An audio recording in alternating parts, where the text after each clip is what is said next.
¿Qué tal? Bienvenidos a Más Allá de la Noticia. El tema de hoy, elecciones e industria automotriz, un freno para el Telecán 2.0.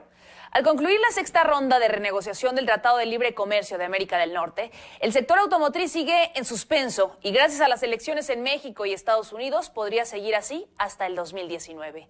Otros ramos importantes para Aguascalientes y el Bajío, como el agroalimentario o el textil, no tuvieron tan malas noticias, aunque todavía podrían verse afectados por lo que suceda en con la industria automotriz. Además, se ha establecido un capítulo anticorrupción que platicaremos de ello. Al cierre de estas renegociaciones, ¿cómo pinta el panorama para los empresarios mexicanos y de la región? ¿Qué es lo que va a suceder con el Telecán? Son los temas que ponemos sobre la mesa aquí en Más Allá de la Noticia.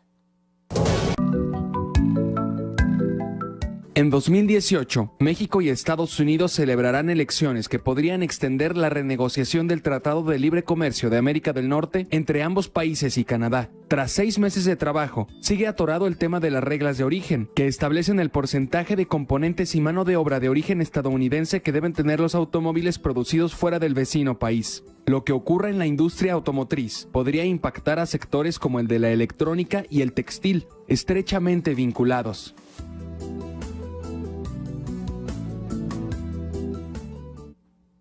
¿Qué tal? Bienvenidos a esta mesa de opinión y de análisis. Con el gusto de siempre les saluda Rocío Gutiérrez, quien estará a lo largo de esta hora ya en compañía de nuestros panelistas, nuestros expertos en diferentes materias aquí en la mesa para analizar cómo cierran estas negociaciones en esta ronda que se ha tenido en Montreal, Canadá, en donde pues se ha visto algo de avance.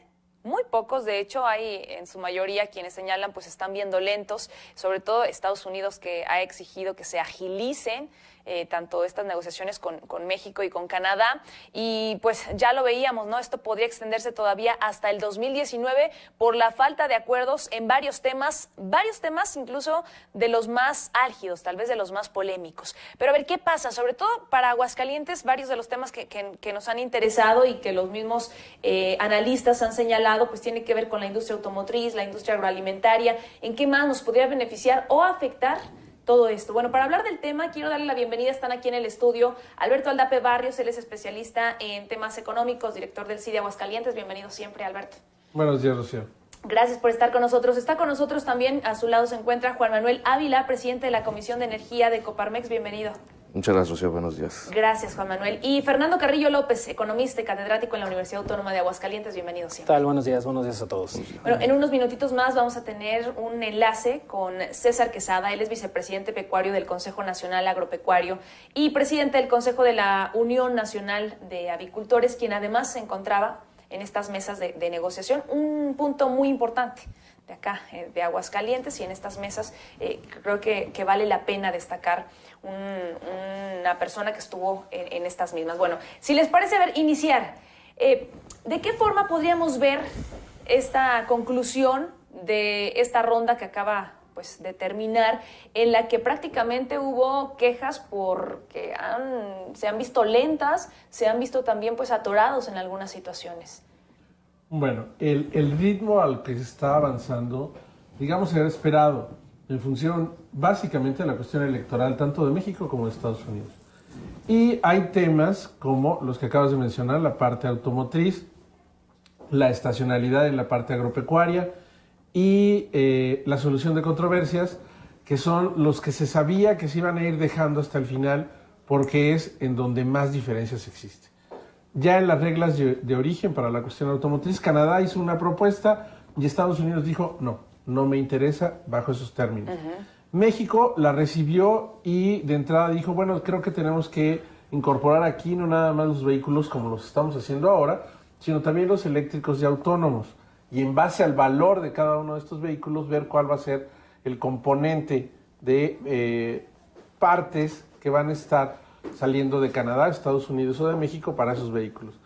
Este tipo de cuestiones, si vemos que también en Estados Unidos la volatilidad del señor Trump es importante, pues vemos que cuando fue a Davos dijo que el Tratado de Libre Comercio iba bien, que iba todo como él lo había estimado, y al día siguiente volvió a presionar de que Estados Unidos no está obteniendo de estas negociaciones lo que él espera.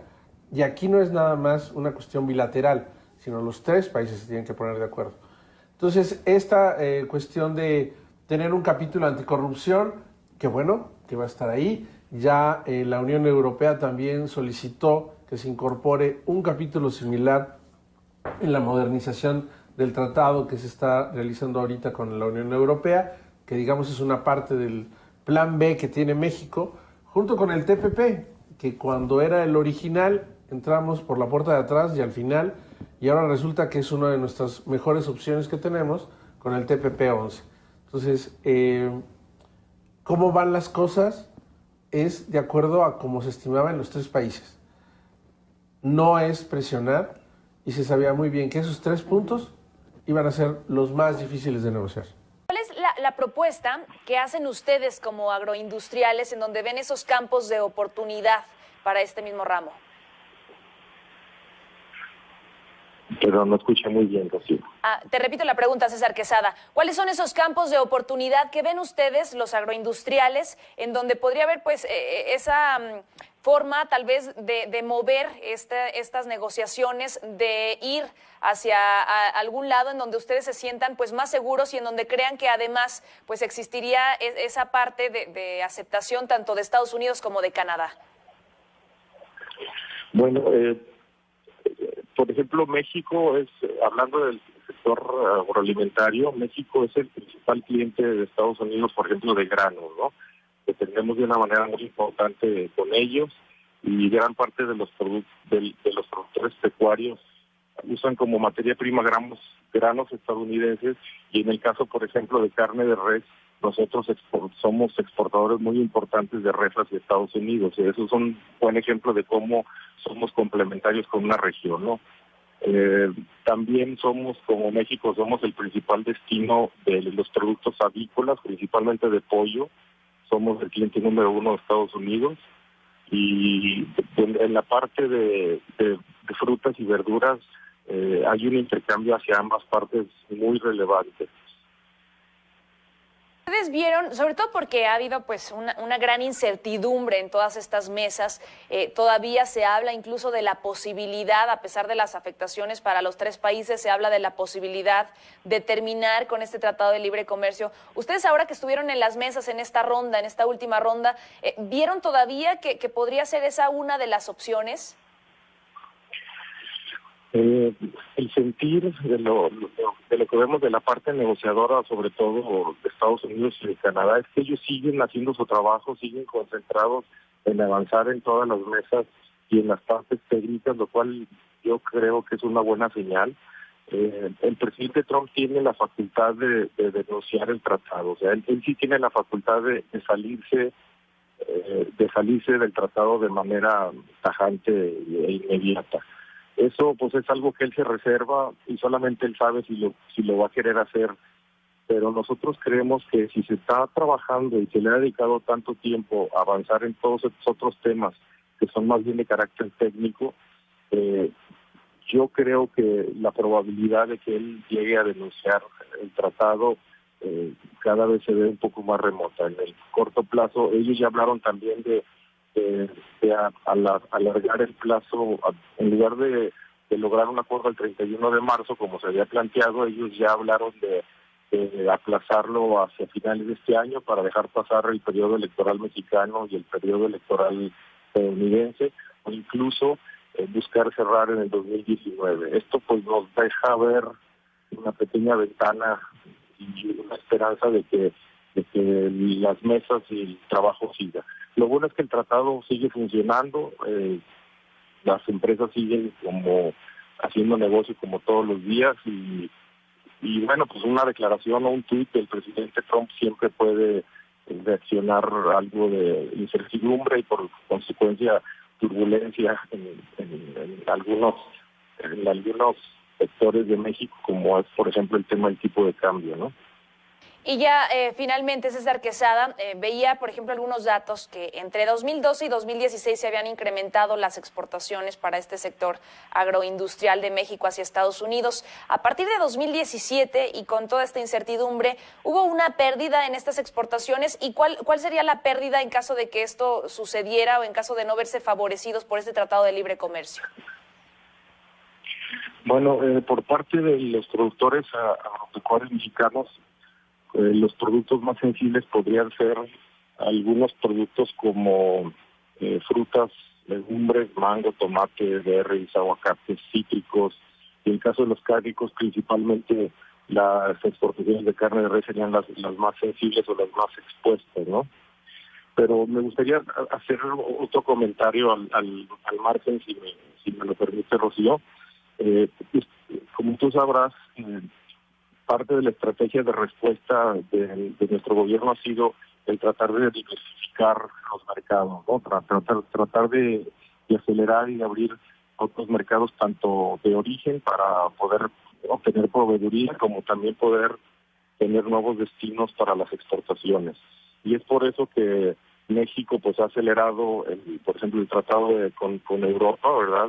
Nomás para que tengan una idea, el 8 de febrero hay otra nueva ronda en Bruselas donde se busca avanzar y llegar ya casi al cierre del tratado con Europa.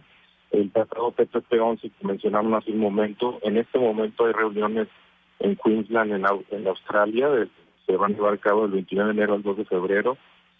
También están avanzando con los acuerdos comerciales con Argentina y con Brasil. Y bueno, específicamente lo que más preocupa o el tratado que más preocupa al sector agropecuario mexicano es el tratado con Brasil, quien comercialmente tiene potenciales muy fuertes en productos agrícolas, que sí pueden ser una competencia fuerte y sobre todo es una gran potencia en productos cárnicos y en muchos de estos sí estaríamos como en desventaja como país, ¿no? Que nosotros tenemos por la ubicación geográfica. Nosotros la desventaja que tenemos principalmente es por los recursos naturales. Brasil cuenta con grandes extensiones agrícolas y cuenta con una cantidad de agua enorme y su logística dentro de su país con estos grandes ríos también les ayudan a disminuir muchos costos de traslado y de transporte.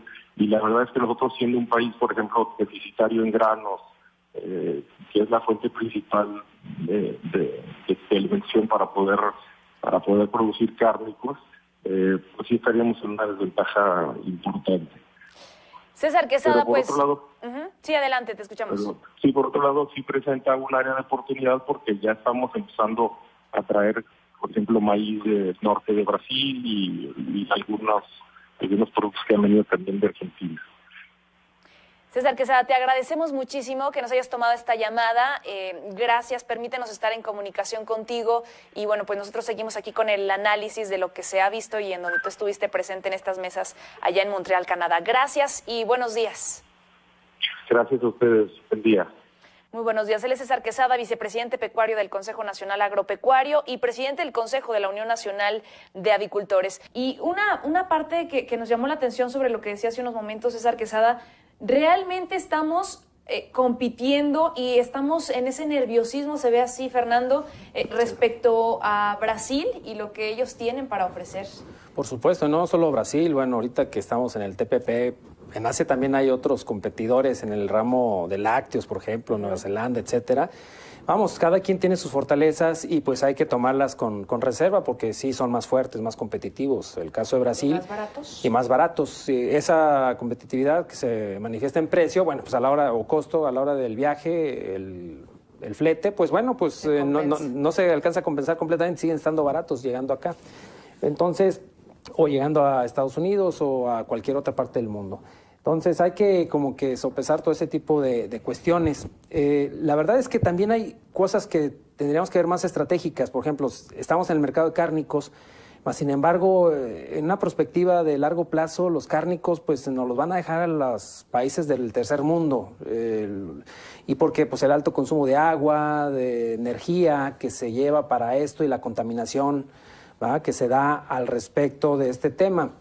Entonces sí deberíamos estar preocupados porque se nos dan los cárnicos, pues sí, porque hay una industria que ya está cimentada en ello, pero a lo mejor tampoco nos conviene mucho, o sea, nos consume mucho recurso. Si lo hace Brasil, bueno, pues hay que dejarle la puerta abierta. Sin embargo, no tenemos un plan B aquí para ver qué va a pasar porque hay una industria muy importante de cárnicos, ¿no? Entonces, bueno, como que aquí estamos reaccionando en el corto plazo y pues sí hay que estar viendo que hay más economías que todas están siendo muy competitivas y que bueno, también estamos abriéndonos al mundo. Finalmente, tenemos que pensar que el plan B, si de darse el caso se cae el TLC, pues que tenemos muchas más opciones. Y creo que lo que le está apostando el gobierno, bueno, pues es que a fuerzas tengamos que quedar. Por eso cuando se dio lo de las reglas de origen, bueno, yo vi que México empezó como a bajar las manitas, decir, bueno, pues sí podemos negociar eso y sí podemos ceder en muchas cosas, que finalmente es lo que quiere Trump, ¿eh? Pues un TLC con muchas más ventajas para ellos que para nosotros. Y bueno, no sé qué tanto nos llegue a convenir. Finalmente eso sigue postergando el desarrollo del mercado interno mexicano. El que esté ahorita en peligro, pues era para que nos hubiera despertado las alarmas, las luces rojas y nosotros ya ponernos a trabajar no solo en alternativas de más mercados, sino también el mercado interno, por ejemplo, en la parte de aves, ¿verdad? Ahorita acaba de hablar el experto y que estuvo ahí. Nosotros importamos mucho más aves que de las que podemos producir en México. Entonces tenemos un mercado en México que tenemos que satisfacer. Creo que hay que invertirle a esa industria, pero para que los mexicanos hagamos su producto y aquí lo consumamos, no tengamos que importar de Estados Unidos. Pero bueno, en fin, a veces es más fácil, bueno, pues el comercio, porque pues eso hace que posterguemos inversiones, que gastemos, que desarrollemos el personal, etcétera. Entonces, bueno, creo que aquí hay algunas señales que para el caso sí está que las elecciones van a frenar, ya lo dijo Alberto, de los dos lados. Ya vi como que se laxaron, dijeron, bueno, vamos tomándonos la vida tranquila. Finalmente las elecciones de México y las intermedias de Estados Unidos, bueno, pueden ser que nos den otro respiro. Para México creo que es favorable, un respiro más, pero no veo que vayamos construyendo en función de eso. O sea, nos han dado segundas y terceras oportunidades y no entendemos, seguimos apostándole al modelo del TLC. Si se da que, bueno, es algo complementario, pero si no lo tenemos, creo que deberíamos de estar ya aplicándonos en México. Y bueno, también el que se hayan visto lentas las negociaciones es porque sí, esos puntos álgidos del tratado, reglas de origen, las reglas 11, ¿verdad? De salirse rápido a los 5 años. En fin, hay varias cosas que pues sí nos están torciendo el brazo. La verdad es que nos están poniendo el TLC muy complicado y con condiciones favorables nada más para el más grande. Y eso no permite pues que haya esa complementariedad. Y además pues un trato de abuso. O sea, finalmente es una negociación ganar-perder. Creo que por eso pues también se han visto rudos los negociadores mexicanos, pero ya los vi también que están cediendo, porque finalmente políticamente le conviene más a este gobierno pues que tengamos un mal tratado que no tenerlo. Y bueno, pues eso no sé qué tanto nos convenga a todos los mexicanos. Bueno, y lo que se hablaba sobre esta última ronda, aseguraban algunos que pues tendría incluso algún colapso que podría desencadenar en esta ronda, en esta batalla arancelaria entre México y Estados Unidos. Y hay una lista de algunos de estos productos o algunos de estos productos mexicanos con una alta actividad comercial que podrían terminar en ello. Estamos hablando de, por ejemplo, camionetas pick-up, camiones pesados, el tema de los textiles, hay algunos productos agropecuarios, como ya lo mencionábamos. Si les parece, permítanme hacer una breve pausa. Regresamos con todo este tema. ¿Hacia dónde vamos? En materia energética también es algo de los puntos importantes, álgidos en estas negociaciones. Hacemos una pausa y regresamos con más. Y quiero saludar en la línea telefónica. Nos dicen que está Miguel Ángel Marmolejo. Él es académico y especialista en el sector energético. Miguel Ángel, muy buenos días. Gracias por tomarnos esta llamada. ¿Qué tal? Buen día a ti, a todo tu auditorio y a tus panelistas. Bueno, y justo Juan Manuel Ávila hace unos momentos también mencionaba el tema energético, lo que se viene también en esta renegociación y lo que se tendría que observar, sobre todo aquellos sectores en donde podríamos nosotros pues ser más competitivos. ¿Qué hay para el tema energético? ¿Cuáles podrían ser los avances o las desventajas en ese Tratado de Libre Comercio en esta materia? Pues mira, yo sí lo veo que es un avance. Definitivamente se tiene que dar certeza jurídica a todas las inversiones que se hagan en México. Estamos hablando ya de 75 contratos en la cadena de exploración y extracción, donde participan los grandes jugadores petroleros. Y en este sentido, sí, el Tratado de Libre Comercio tiene que dar certeza a la seguridad de las inversiones. Y también una cosa que será muy interesante es ver cómo se va a armonizar el tratado que tenemos de cambio climático, considerando la posición actual de Trump, y la canasta básica de hidrocarburos. Entonces es un tema muy delicado, es un tema que entiendo que fue tratado en esta ronda, y bueno, esperaremos a ver los comunicados que más adelante las autoridades pongan a disposición de todo el público para conocer el avance. Hasta donde tengo entendido, está sobre la mesa, es muy importante, es interesante cómo se va a armonizar.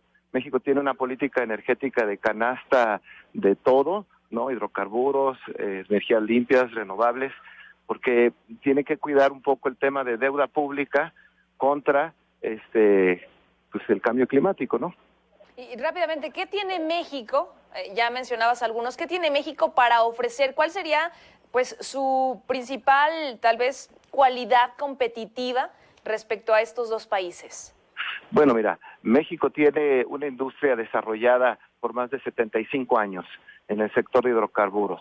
En el tema de cualidades, yo diría, tenemos mano de obra calificada, ¿no? Tenemos gente especializada en el sector y sobre todo se va desarrollando. Bueno, hay un estudio de CONACYT, hay un déficit de 135,000 profesionistas. Sin embargo, esto ha ido trabajando poco a poco, pero con mucha intensidad, parte de CONACYT, para que se dé la vuelta y tengamos especialistas en la materia. Pero los propios inversiones hacen que sean tractoras del capital humano. Lo importante de México, yo diría, es su demografía, pero también sus recursos naturales inmensos que se tienen de calidad.